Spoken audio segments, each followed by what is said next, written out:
Dave Biddle, 24/7 Sports. Ryan, you have the #1 total offense, #1 scoring offense in the country, but when you analyze it, is there like an area of the offense where you think, we can get even better at this, or we really need to get better at this, or do you feel like, hey, we're clicking on all cylinders right now? Yeah, there's a lot of things that we need to continually improve on, for sure. And it's a focus on execution during the week.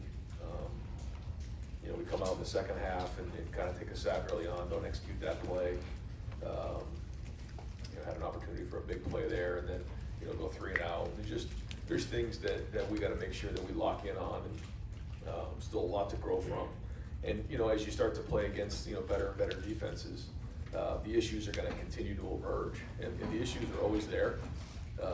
It's the coach's job to identify them, to get out in front of them, and that's what we're focused on this week, is continuing to get better on execution and playing really hard this game, because we're playing against one of the better defenses in the country. This is kind of out of left field, but what are your thoughts on college football's overtime rules? When Penn State and Illinois just played the 9 overtime game, do you like the overtime rules? Do you not like them? Are you indifferent? Like, where are you at on that? That was the first time that I've seen anything like that, for sure. I think it's all of us we're in that same boat. We're too sure what to think of it all, but I know that the long overtime game that happened a few years ago, it seemed like it just went on too long, and the guys were a little bit at risk there. So this was certainly a new experience. I don't think that's what they expected to put the rule in there, but so I guess the only thing I thought about is I better have more 2-point plays ready to go. Second row right, Joey Kaufman, Columbus Dispatch. Ryan, when you had a chance to look at the film and watch CJ's throw to Jackson, where he puts it between 3 defenders, what'd you make of that? Kind of looking at it again on replay. No, I mean, I thought that the route was run correctly, and the timing was good. We call that a 1-inch throw. We throw the ball right over the baseball net, and he delivered on that throw. That was a big time throw, and there's times to take those shots, and there's times where you got to understand when to maybe just check the ball down. But he was decisive, and he delivered the ball, and it was well done.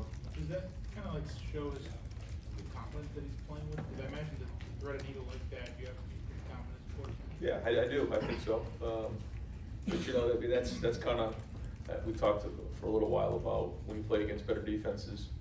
There's not a lot of guys who are open. That's kind of how it goes. And as we start to play more and more of these teams, guys are less and less open, and that's part of playing really good. Playing well at quarterback. But to your point, in order to make throws like that, you got to feel confident about it. But that goes back to practice. If we're practicing like that on Tuesday, Wednesday, Thursday, and he's already body repped it, and you have more confidence in a game because the picture looks like it did during the week. I just want to ask quickly about the stats of Master and Marcus Crowley. Yeah, but Marcus is going to be out for a long time. It's a long-term injury, and certainly prayers go out to him. And it was something that happened during the bye week, and he's working towards recovery, but it's going to be a long road for him. Master will hope to get back this week. Third row left, Dan Hope, 11 Warriors. Yeah, Ryan, just to follow up on that, in terms of your running back depth, how do you feel about where your running back depth is right now? Yeah, I mean, for this point of the year, we're doing okay. It's part of the game. You're going to have some guys who get bumped and bruised along the way. You're going to lose some guys, but I was excited to see Mayan get back out there, and it was good to see Evan. I thought Evan had some good snaps there, so you get Master back, and now you feel like you have 4 going into this game. Was Mayan good when he left the game the other day? It looked like maybe on TV he was favoring something. Yeah, I mean, he'll be practicing today. Yeah, in games sometimes you get battered. I mean, it's a rough, tough game, and there's a lot of things that happen. But expect him to practice this week. Second row right, Austin Ward, Letterman Row. These injuries and things that you talked about with the running backs, right? How challenging has it been from week to week to get a feel for who you're going to have, how you're going to hand out the carries? It seems like it's just been a revolving door there. Yeah, a little bit, but that's part of college football.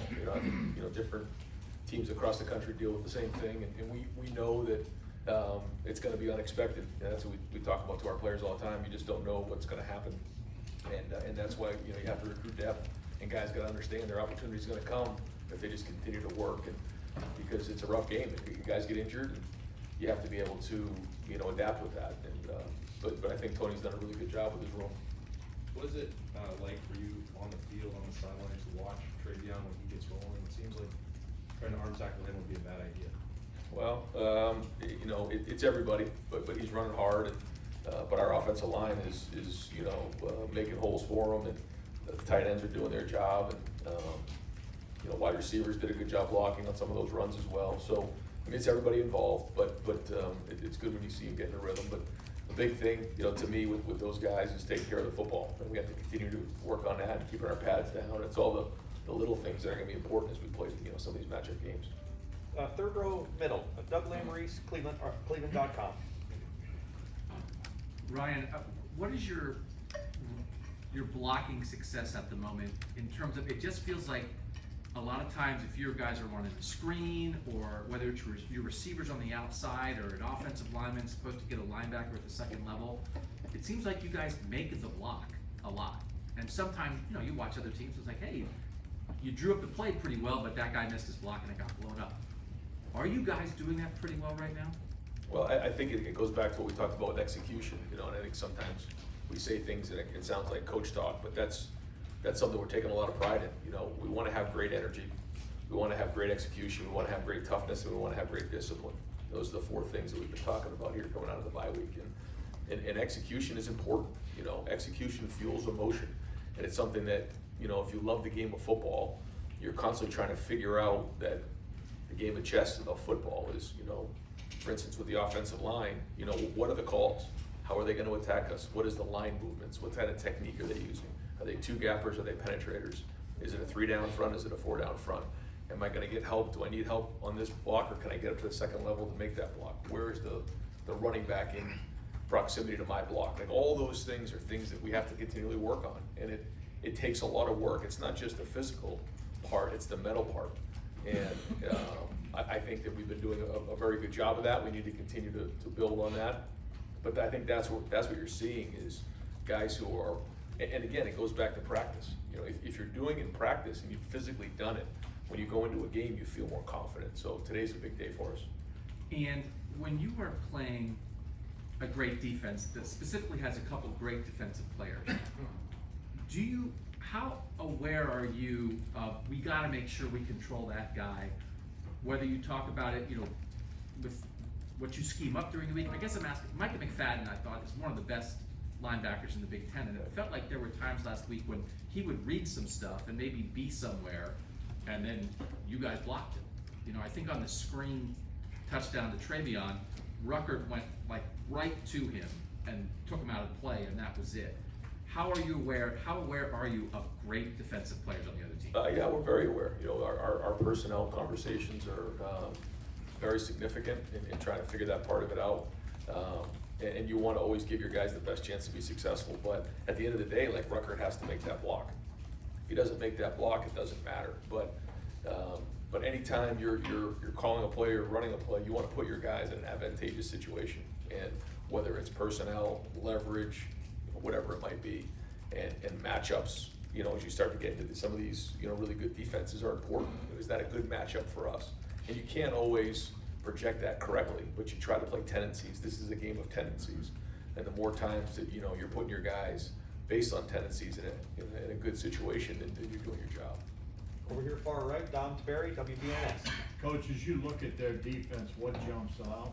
We thought this would be a heck of a battle a couple of weeks ago. Is any of the luster off it? Well, I think the defense has played well. I mean, they really only gave up 10 points again last week, and I think they're averaging 14 points a game giving up. So it's a very good defense. Brett Price, an excellent defensive coordinator, has been for a long time. They have a very good scheme, very good players. I think when you look at their front, they're very active. The linebackers are very good, and their back end is veteran now. They played a lot of football, so they're one of the better defenses in the country, in my opinion. And there's a lot that goes into that. I think it's scheme, I think it's coaching, but they have really good personnel as well.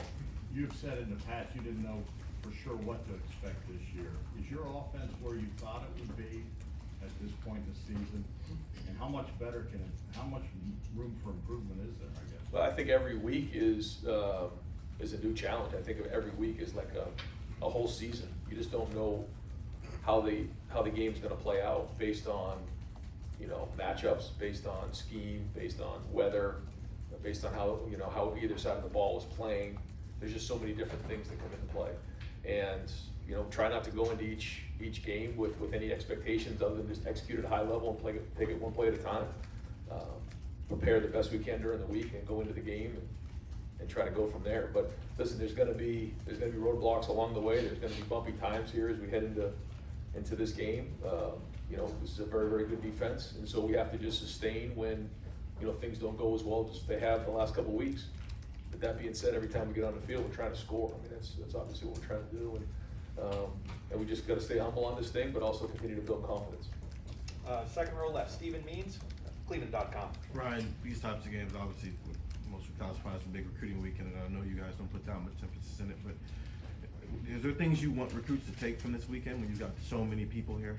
Yeah, well, I think it gives everybody an opportunity to see what a, you know, big time college atmosphere is like, and obviously what Buckeye Nation's like, and playing a primetime game, and that's, you know, that's why you come to Ohio State, is to playing games like this, and we want recruits to embrace that. You know, we want you know, the guys who want to play in these type of games to come here, and so when they're able to see it with their own eyes, it's a lot different than seeing it on TV. And you've got commits who are maybe overly enthusiastic about the peer recruiting part of this. Is this where they can maybe do their best work at? When they Yeah, work together like this? yeah, no, it's great, and I think that's really picked up steam the last, you know, 3 to 4 years, is, you know, the peer recruiting, and guys, you know, building relationships before they even get here. But they've been excited for this game for a while. The recruits have been talking about this, and they have their red outfits ready to go, so it's gonna be good.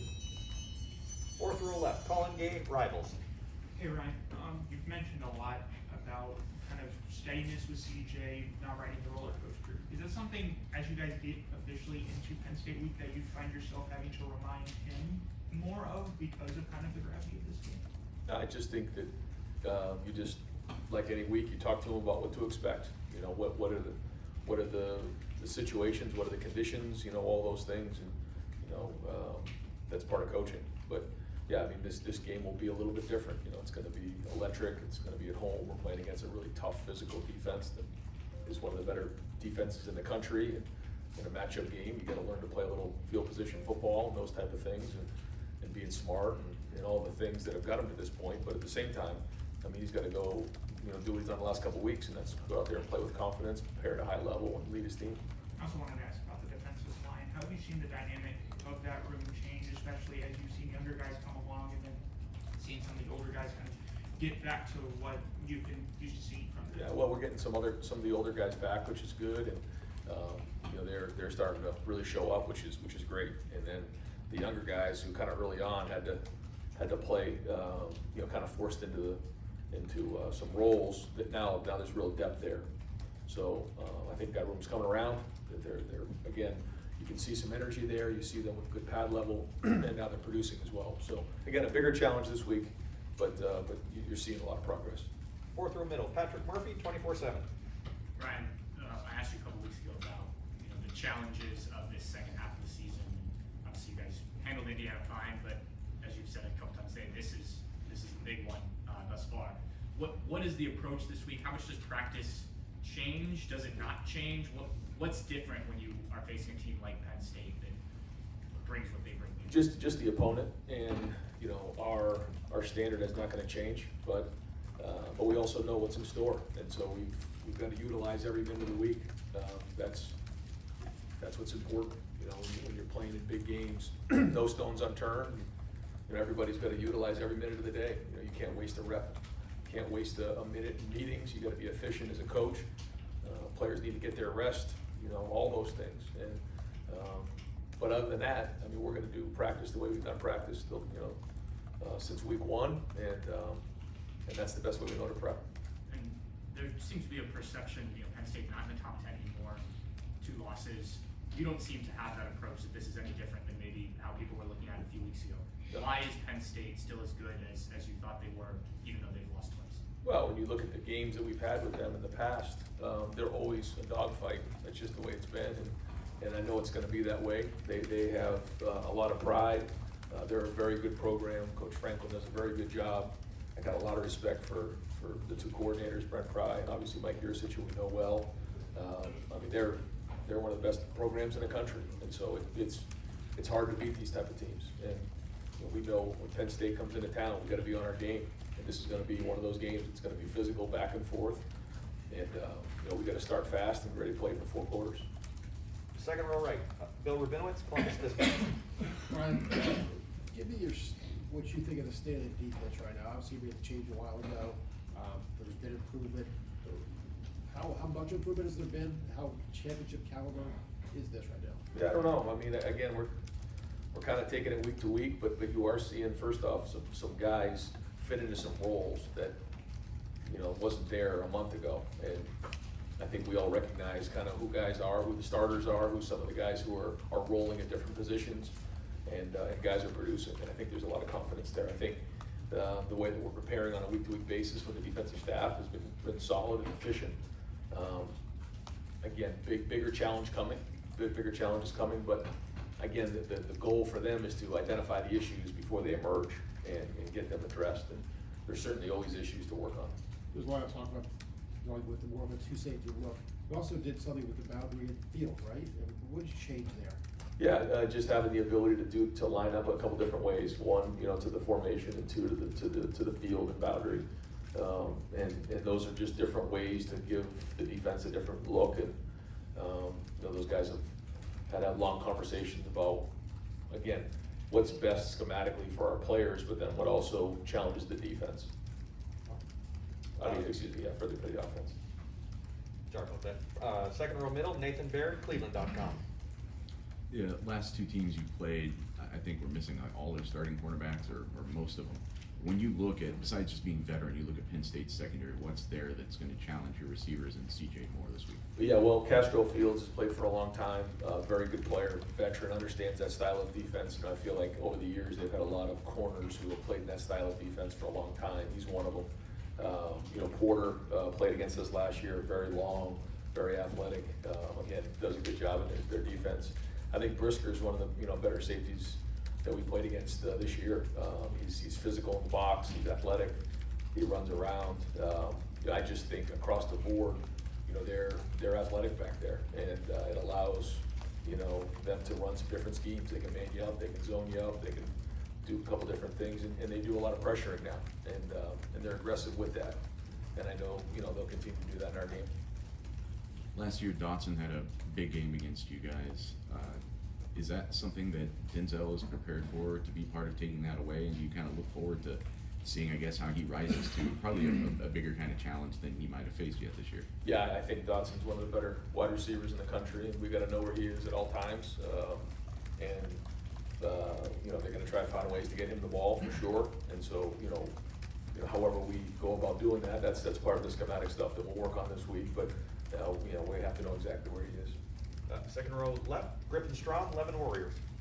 Hey, Coach, I know Julian had been dealing with some injury issues, but he did not get in this week despite seemingly being available for the game. Is he still working through some things? Yeah, I mean, we're expecting a full week of work this week. He was available in an emergency role last week, but we just didn't think it was the right thing to do. But we're expecting to practice this week and be available for the game on Saturday and play. And then with Marvin grading out as a champion this week, what did you like out of him, aside from obviously the causing the safety on special teams, but his receiving work as well? Well, it starts with special teams. I think his attitude has been excellent on kickoff return, on punt return, and that's where it starts. He and Emeka both have been very, very good on special teams, and that it just translates over to playing on offense and defense. But I was impressed with the catch he caught over the middle, where he got smacked after catching the 5-step slant. And showed some toughness there. Obviously the play he made on the safety, he caught another ball. So he's got a very, very bright future. Right next door, Bill Landis, The Athletic. Ryan, when you guys were, I guess, assessing some of the defensive changes you wanted to make, I realize as coaches you have a lot of experience. Maybe it's not new to you, but for your players, like how much of what you're doing now was stuff that you had maybe worked on in the offseason as a consideration for a changeup, and how much of it was totally new to them when you came in to meet after the Oregon game? Yeah, a little bit of both. Yeah, I mean, I wouldn't say that we came in and it was like out of left field. And some things maybe we toyed with the year before. But so many of our guys were so young that they were just trying to get lined up in the spring and the preseason. So I think we've done a good job of changing it, but not overwhelming them. And we have to continue to do that. I think any kind of change really, I mean, yours seems somewhat substantial, can kind of go awry, I think, on you. It not go the right way, but it seems to have gone pretty well for you guys. What does it say about your players, I guess, they kind of take into that and have not, shown any real kind of breakdowns as you're trying to transition to a different style of defense? Well, and I met with those guys right after the Oregon game and just talked to them about that there needs to be ownership across the board. If this thing's gonna work, everyone has to take individual ownership and then unit ownership. And, we're gonna do everything we can to try to come up with some schemes to put you in a better position. But at the end of the day, we all have to own it. As the head coach, I gotta own it, and then individually, the players have to own it. And it's the coach's job to put them in the best schematic advantage possible. And that's what we're gonna do week in and week out. But I think maybe what you're seeing is that ownership. Like, okay, we gotta own this thing, we gotta make it work, because that's when you have really good defense. Right behind him, Jacob Benji of the Lantern. Yeah, hey Ryan, just touching more on Marvin Harrison, how have you seen him learn from guys like Chris Olave and Garrett Wilson, guys who kind of similar to him, came in highly touted, and Marvin, he's got a father who probably gives him advice just, when he needs it. So have you seen him just take the advice and kind of apply it? Well, I think, like you said, he comes from a background where he understands what working is. He had a pretty high football IQ when he came in, but I think being around some of those guys has allowed him some perspective of guys who are playing at a high level and what he strives to be. But I've been very impressed with the way he's come about every day in practice. He works hard, he shows up every day, he's got a great attitude, and he's shown toughness in games. I'm really excited about his future, and I think he's gonna help us here down the stretch. Over here to the far right, Tony Gerbman, Buckeye Scoop. Ryan, you've mentioned that you don't go into games with expectations, don't go into a season with expectations. Where's that come from? Is that advice you got from the mentors? I don't know. I just think that over the years, when you do that, you get yourself out of whack. You start to think something's going to happen, and you can't do that. You can't make any assumptions. You can't take anything for granted. And that's just the way this game is. And the minute you start to do things like that, this game will catch you. You have to stay humble. You have to, continually focus on those little things, not expect anything other than, great effort, and, obviously focusing on those types of things. But other than that, you just don't know what to expect on a daily basis. And that's what, you've seen that this year in college football. Anything can happen on any given Saturday. So, having that kind of white belt mentality, where you show up every day and you're just focus on the little things, and you continue to build that up as the week goes on. It's just something that I think works. And then CJ, are you asking more of him than you did Justin and Dwayne at the same point in their starting years? I guess different things, probably. Yeah. I don't know. I'd have to think about where he's at compared to where they were at their time. I think the one thing he didn't have that Dwayne had was those couple years where Dwayne was here. CJ, last year really didn't get all of that work. I guess Justin was in that same boat, but we kind of asked him to do some different things, maybe his first year there. So probably not more or less, probably just different things. Far right, Clay Hall, WSYX. Did I call on you once already, Clay? No, sir. Okay, Clay Hall. You're not scheduled to play Cincinnati, but you might be down the road. Have you noticed what they're up to, and are they deserving of their status? So I know Luke Fickle does an unbelievable job, and they've done a great job and had some good wins. So, first off, there's some Ohio State guys down there, so we pull for them, and being from the state of Ohio, we pull for them. But proud of the season they're having, and I'm just happy for them.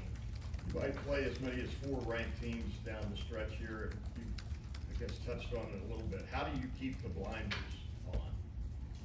Well, you just turn on college football on any given Saturday, and you just watch it, and I think our guys know that. First off, we've already lost a game, so we know what that's like if we don't bring it, and how it can come down to 1 or 2 plays.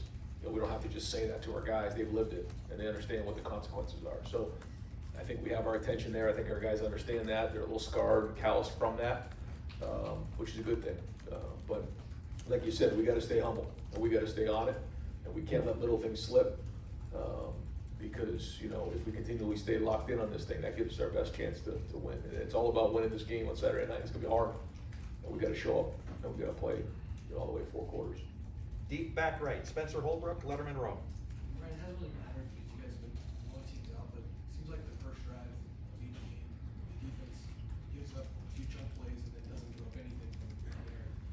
that some of that is scheming and having scripts for the offense, but how do you kind of try to remedy that, and do you think that could be a concern down the road? I mean, I hope not, but you're right. I mean, you know, there's been a couple of those drives where they've schemed up a couple of things early on and caught us. I think the good news is we made adjustments to get them fixed, but yeah, you know, you gotta be ready for those things, because, you know, the offensive guys try to come up with things that, you know, really put stress on a defense, especially early in the game and in that first drive to try to set a tone. And so, you know, we gotta have a good plan for that. When you see the production from your defensive line, each guy just has one top throw on one side, is that encouraging to know that everybody's getting in on it, you can just continue to roll guys as the season progresses? Well, I think it keeps some good synergy in that room and good unit, you know, harmony, because the guys are all playing and they're in there and they're all part of it. So, and they all understand it's a long season and it's a physical season. And, you know, this stretch we're about to go on, we're gonna need them all. So, I think that's, you know, Larry's been doing an excellent job with that. Far left, Brendan Gulick, Buckeyes Now on SI. Coach, you made it very clear early in the year and during the beginning of the season how critical it was going to be for you to develop depth. You talked a lot about how hard it was for you last year because you didn't have those games and those chances. In terms of your building that here through the first 7 games of the year, are you happy? Do you want to see more? Are you pleased with where that part of things are at? Well, I'm just happy that we've had an opportunity to get guys out there and get those reps and play, and it keeps everybody moving in the program when they're out there playing, and it's developing, you know, your youth for the future, and that's really good. And when I say future, it might be this week, it might be in 2 weeks, it might be next year, you don't know, but that's part of being a team. And anytime you get those guys out there, you can coach them, you can get on the film with them. We were coaching those guys in the fourth quarter like it was an even score. You know, I think that's what you need, and that's what we missed last year. So hopefully, again, it pays dividends down the road. Well, like Travion early in the year needed to work a bit more on his pass protection. Obviously, the running part of his game is exploded on its scene. Are you happy with the steps he's made in pass protection? Yeah, I think that, you know, he and Mayan, Master, they've been solid. You know, Evan missed one the other day, but they came back and did a good job on the play to you know, Kate Stover. So, you know, I think it's going to be harder and harder. You know, Penn State will be blitzing us and coming after us, and so we got to do a great job of protection, because that's a big part of the passing game, is making sure that the quarterback is clean. Over here to the far right, Adam King, WBNS TV. You talked about kind of the scars for the Oregon game. Just curious, what's the biggest difference you see in the locker room, maybe from an undefeated team the last 2 seasons, kind of this team that has suffered a lot? I don't know. Because you just don't know what's coming next. So you just continually work it week in and week out. You know, again, I think that our guys have seen the good, the bad, and the ugly already, even at this point of the season, which is a good thing. We're still young. We're still figuring it all out. But you're seeing a lot of guys build confidence, and it's tangible. I mean, you can grab onto it, you can feel it. But there's still a lot that comes with that, and the focus just has to be on execution, toughness, discipline, playing with great energy. And if we continually do that, don't let any of these other distractions get in our way, because that's the other part of it. You know, when you lose, you know, you can't let the noise kind of affect you. Well, it's the same thing when you start to pick up some wins here and you play well. You know, a lot of people saying how well we're playing. Well, we have to ignore that noise as well and just stay locked in on what's important right now. And that's a great Tuesday practice. Wrapping up here real quickly here. Fourth row right, Zachary Carpenter, Letterman row. Ryan, you have a receiver committed in the 22 class and a primary target in the 23 class, both similar body types, like 5'9", 5'10", similar playing styles, explosive, looks like they can fit in the slot mostly. Is that philosophy for you and Brian going forward to try and bring in a body type like that, playing style like that, specifically like one of those receivers in each class? If they're available, like we won't just fit somebody into that role just because we need somebody in that role, if that makes sense. Like we're gonna try to find the best available. Now, they have to be in certain, you know, specifications, but we know how to adapt, and I think that's something that we're proud of here on offense, is that based on who we have, we've been able to put those guys in the right position, and that's what coaching is, you know. But when you have a great one who's built a certain way, you want him to be a Buckeye, and you'll figure out ways to get him the ball and how to adapt from there, within reason. And then with offensive tackle recruiting, past couple cycles, you've had misses on a couple high-profile five-star guys, and wound up taking a couple of developmental type guys in the past two classes. You said last week, kind of have to be careful about how many developmental guys you take, especially at that position. How do you feel about offensive tackle recruiting? Has it met your standard, or do you guys need more of that going forward? Well, I think when you look at the way our tackles are right now and what we have in the program, I've been very impressed with the way that our tackles have played. And that's really the true gauge, right? You have some guys who right now with us, Thayer Munford, DeJuan Jones, I could probably name a couple other that weren't highly recruited, but they were developed and they're playing at a high level now. And then you have some other guys who were recruited, who were really highly recruited that maybe didn't work out. So the bottom line is finding the right fit for Ohio State and what we do, and then developing them at high level. And then what is the ultimate evaluation? How they play when they're here. So to me, it's more about where are we at right now? Like, let's evaluate Nick Petit-Frere, DeJuan Jones, Thayer Munford, Paris Johnson, all those guys in our program. When you grab a guy and you say, okay, this is the guy we want, how are you going to develop him? What's he going to look like in 3 to 4 years? And to me, that's the most important thing, not how many stars they have. And finally, we'll wrap up with third row right, Tim May, Letterman row. Ryan, I looked out there on Saturday night and I go, well, that's a new formation, and then I realized you guys were in a huddle.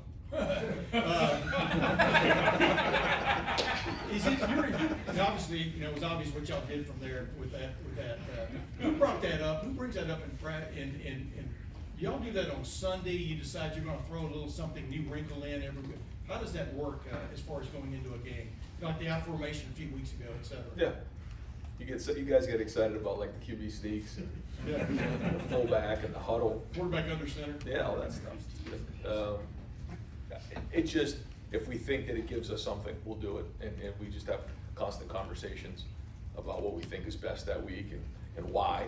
And we do that in the off season. We'll do that. We start really every team period, we'll huddle together, and CJ will call it in the huddle so that they can hear it, because that's different than seeing a signal. When you live in that world of seeing signals, then you actually verbally hear it. There's two different things there. So we try to do that and work on that in the spring and in the preseason. And then we try to start, every drill with that, where they actually hear the call, so that if we decide to use huddle in a game, that there's no real problem there. And you talked a while ago about the defense, the adjustment. I asked you a couple of weeks ago about the way, how much you like the prep work that's going in with this team during the week and stuff, or the adjustments that they're making defensively clearly from the first possession on. Is that an offshoot of what you're seeing during the week? I think so. I hope so. I mean, the proof's still yet to be seen, but I see that. I see guys who like football, who care about the details, who are talking football. Again, you go do bed check and they're working on their tips and their test. And at a walkthrough, guys are locked in. We went to a special teams walkthrough the morning of the game, and I've never seen guys more energized and just sharp. It's like they were literally in the game. I mean, they had bent knees, they were sweating after the walkthrough. And I walked out of that walkthrough saying, we're gonna have a heck of a night, because that's what you need if you want to play at a high level of college football. You can't just show up.